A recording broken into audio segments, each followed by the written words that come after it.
Guys, nakabili pala ako ng ano. Nakabili pala ako ng bawo. Bawo to guys, tawagin sa amin, bawo. 100. So, yun, kikilawin natin to ngayon guys, kilawin natin. Ayan guys. Bawo to, bawo. Ayan to guys, pangpulutan. Pangulam. Yung ulam tsaka kilawin. Ulam, pulutan. Ayan guys. Sarap to. Haba. Ito guys, green.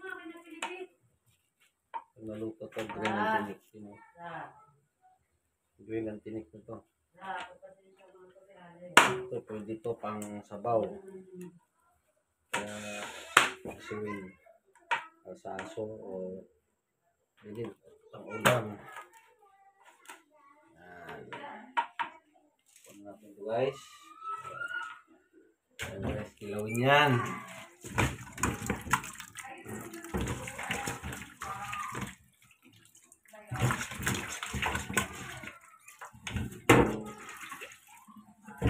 Pampagana lang to guys sa pagkain para ganado.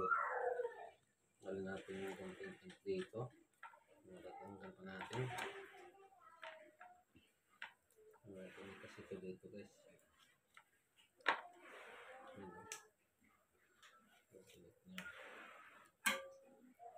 Guys, siwain na natin.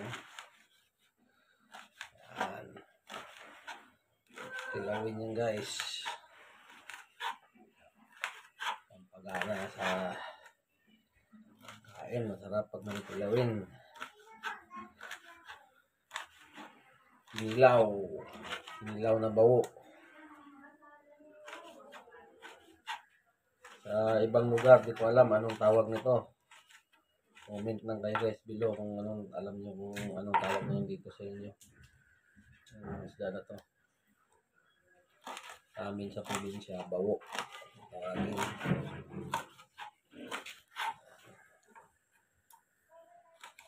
Ito guys. Ano lang to pa. Pares lang to sa sabaw.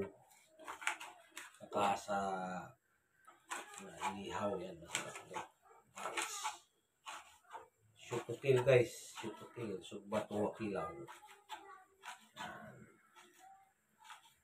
Ito guys. Pulutan.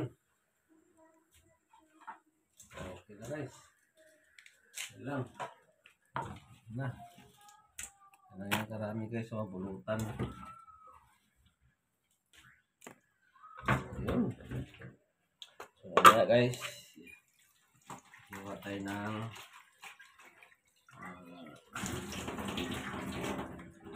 bawang.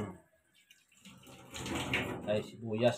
Sibuyas, kamatis, luya lang mga kapatid guys. So, yung WhatsApp mga kabuhay, binabad muna natin ang ating bawo na kilawin. Ayan guys, binabad muna natin sa suka. Pero sa probinsya guys, sa amin, kasi yan na presko. Kaya hindi na namin binababad sa suka yan. Dire-diretso na namin yan. Lagyan ng ricado. Kaya yun na, kilawin na. Eh dito kasi binababad muna sa suka. Kaya medyo hindi na siya ganong presko guys sa Manila. So yun. So ngayon guys, lagyan muna natin to ng mga lamas. Hiwa mo akong mga lamas guys. Buyas, kamatis, tsaka luya. Para the best. Kaway tigaan ng kalamansi guys. So ngayon na guys. So ayun guys, medyo pumuti-puti na yung laman ng isda. Kasi pag sa probinsya talaga guys, hindi na niluluto to ng suka. Sa mga Tagalog, pansin ko lang, magkikilaw sila, niluluto na ng suka. Yan, maputi. Walang luto daw sa suka. Yun ang gusto nila. So pag sa mga Bisaya dyan, matik na yan, hindi dyan binababad ng suka. Kasi ganun talaga. Kaya nga, kinilaw. Ibig sabihin ng kinilaw guys is hilaw. Hilaw na pahe. Yan, kaya kinilaw. So, pero sa mga Tagalog dyan, niluluto pa nila sa suka guys. Kami naman, diretso na yan. Pagkahiwa, diretso na yan. Lamas. May kain na. So, yun na. Medyo puti na siya. Babad pa natin ng konti para medyo lutong-luto talaga siya sa suka. So, yun guys. Ayan na.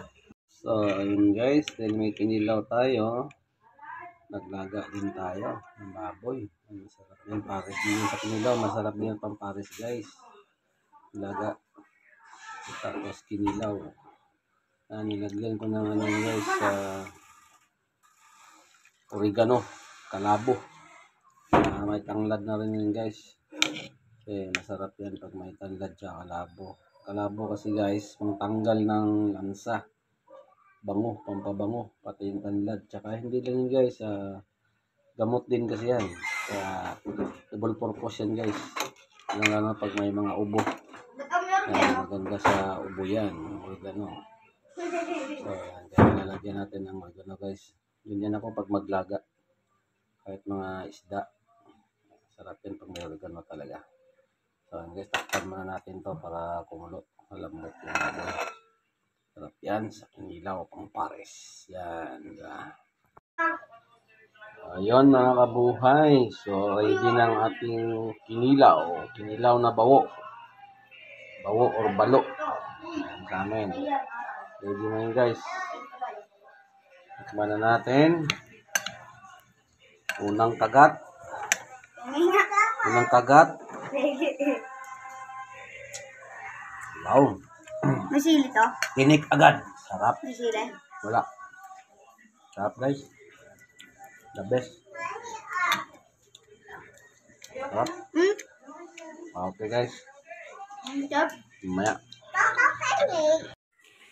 So, ayun guys. Okay na ang ating nilaga or sinabaw. Ayan, goods na yan guys. Okay na. So, mamaya. So, ayun guys, kakain na tayo. Maya konti. Isang kulo na lang yan. Goods na yan, timplado na yan guys. So, okay. Sarap yan, bang pares sa kinilaw natin na bawo. Yun.